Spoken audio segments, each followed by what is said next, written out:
and welcome to the Spice Rack. I'm Shannon Spicer and I'd like to add a little spice to your quilting. Today I'll be putting together the Squire Smith's Choice block. As I searched classic blocks for this 12-block series, this design stuck out to me because it was so unusual. I don't really see it around, but I think that's a shame as it's a very interesting block design, and there are a variety of ways you could color this. As I researched it, I saw that there were some complicated methods for piecing it, including Y-seams, but I realized we could make it so much easier with half-square triangles.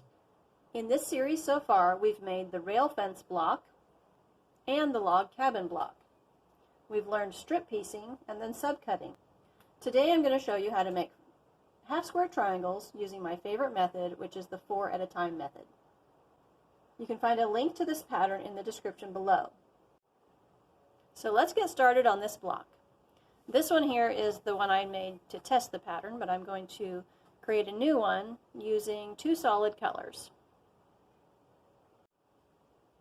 Today I'm using 2 solids. I'm using Moda Bella solids in mustard and Kona cotton in bone.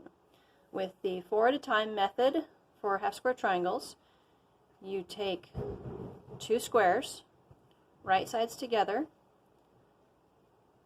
and then you start in one corner with a 1/4 inch seam allowance, and you sew completely around the edge all the way back to the beginning, 1/4 inch all around. Okay, here we have all 4 of our items that are sewed all the way around the edge with a 1/4 inch seam allowance. So they're completely closed. You don't typically do that in quilting, but these are closed because we're going to cut them apart. And before we go much further, I want to add in a motto that I definitely live by in quilting, and that is finished is better than perfect. Don't get too bent out of shape if these aren't perfect 1/4 inch seams. Sometimes the front and the back don't match up perfectly. That's okay. There's a little bit of extra room to allow for trimming. And if your points don't match up perfectly, no one's probably going to notice. So just enjoy the quilting and don't get bent out of shape over imperfections. I will line up my ruler from point to point, and you want to make sure you're in a position where you can move your ruler the opposite way, because we're going to cut one way and then the other way. My blade is in, so I'm not going to cut my fingers. You want to position your piece so that you can cut one way and the other without shifting and moving your piece. So I'm going to cut this way, and then without moving the piece, I'm going to move the ruler and line it up on the opposite points.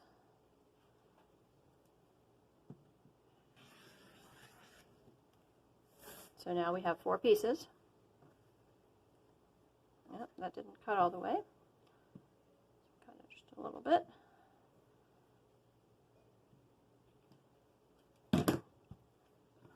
And then we will press these open, and we will have our little half square triangles.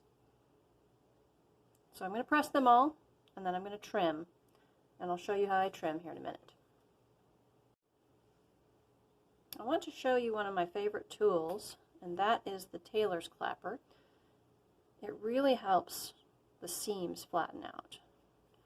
I open this up here and press it, hold it for a little bit, and then I press the clapper onto it. I'm not sure how it works. I'm not sure if it helps to cool it off quickly or if it holds the heat in longer, but I definitely notice a difference when I use this piece of wood, that I get a lot flatter seams. I'll link to this item in the description below. Okay, now we have all the half square triangles pressed open, and we're going to trim them. Sometimes you have them where they're the perfect size and you just trim off these little edges, these dog ears, but I really have learned over the years to make them a little bit bigger so that you can trim a little bit off so that they're a little more straight, because when we make them like this, they can tend to have a little bit of wonkiness. So what I'm going to do is I'm going to use a square ruler. I don't particularly like this brand because some of the paint has rubbed off. My favorite brand is this brand, OmniGrid, but I didn't buy one for the square one. I need to at some point. So for trimming these, the best tip is to line up this middle line, which is a 45-degree angle line, with the 45-degree angle line on your square ruler. And then whatever size you need to trim it to, you line it up and you trim a little off this side, and then you turn around and you line it up again and you trim off a little on this side. So I'm going to do this one here. I usually try to put it in the middle. I don't line it up exactly with the size that I want because I want to be able to trim both sides. So I'm lining up that center line, and this is a little bigger than I want it, but I'm going to trim off the top and the side, and then I'm going to flip it around and make it the size I need it to be.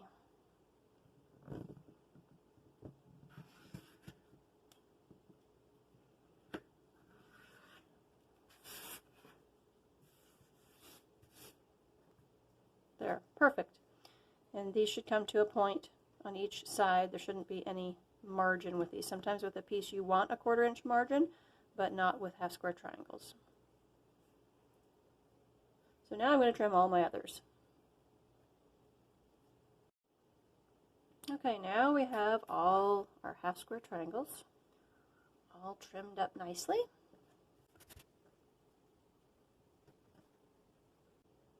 Half square triangles are a little bit tedious because of the trimming, and like I said, I learned years ago that trimming is a necessity. I made a bunch of half square triangles and put them together in a quilt, and my points didn't match up that well because I hadn't trimmed. And like I said, finished is better than perfect, but you know, if you can do a little something to make things look a little better, by all means do it. So they are a little bit tedious with the trimming, but it's so worth it because there are so many things you can do with half square triangles. We've got these here. They don't quite fit on my screen. I apologize. But if we arrange them in a particular order, then it will be the Squire Smith's Choice block. That's a little tricky to say. Okay, lovely. As you can see, it creates a pinwheel in the middle, but the outer edge is a little bit different design. Now, with quilting, ideally, not always, but ideally, you want straight sides to sew together. So the most common way to assemble this would be to assemble all 4 of those together, creating a row, and then do row number 2, row number 3, row number 4. And then you would attach row 1 to row 2, and so on and so forth. Now, if you prefer, you could take 4 of these and make that into a block. You could attach 1 and 2, and 3 and 4, and then attach 1 and 2, 2, 3, and 4, and have a square block, and then make another square block, and another square block, and you'd have 4 square blocks, and then you would have to attach 1 to 2, 3 to 4, and then attach your 1 to 2, 2, 3, and 4. I hope that makes sense. For this one, I'm going to do the row method, but for next week's block, I think I am going to do the block method, and I'll show you why next week. Okay, I have all 4 rows sewn. I apologize, they're not all fitting on the screen here. I haven't pressed open my seams yet. You could press all of them to the side if you want. If you do that, you just need to make sure one row goes in one direction, the other row goes in the opposite direction, and so on and so forth, so that when you sew them together, your seams will nest. And by nesting, I mean this. This one would be, one of them faces the left and one faces the right. So I hope you can see that there. I'm not sure what I'm going to do. I might press them open. We'll see. I'm going to go over to my ironing board. Now my rows are sewed together, and I did decide to press open my seams, but I was in a little bit of a hurry, and I don't know if you noticed, but this piece is incorrect. It's supposed to be facing this way, so I'm going to unpick this seam right down the middle and then reattach it. Okay, that's better. I've got my two pieces fixed. I actually had them turned 90 degrees from what they should have been, so I had to unpick both of these seams. You can see my line here where I had stitched, but that's okay because that's going to be hidden as I stitched my rows together. So now we'll stitch them together, and I'm going to go ahead and press the seams open again like I did with this. Okay, here we are. This is the back side. I did go ahead and press my seams open. Like I said in another video, I like to do that from time to time. I don't always do it, but when you have a lot of half square triangles, sometimes the seams and where they join up here can get bulky, and I feel like pressing them open reduces that bulk. They feel pretty flat to me. And here we have the finished block. I'm actually going to go ahead after this video, and I'm going to stitch really close to the edge, just all the way around, so that none of these blocks come apart. I tried to backstitch a little bit when I attached my rows, but I didn't backstitch on each of the blocks, so some of them are a little loose. I've got one here that was already coming apart. There it is right there. And I don't want it to do that. So, little tip with this particular block, refer to the pattern, the diagram several times throughout so that none of your pieces get turned the wrong way like mine did, and you'll be good to go. I hope you enjoyed this tutorial. You can download the pattern using the link in the description below. And this is block number 3 in a 12-block series I'm calling the Spicerack Sampler. You can read all about it on my blog and see all 12 designs. If you'd like to see the other blocks in this series I've done so far, you can visit my channel. And to be alerted when next week's pattern comes out, sign up for my newsletter by following the link in the description. Next week, we're going to make the Dutchman's puzzle block. Thank you for watching.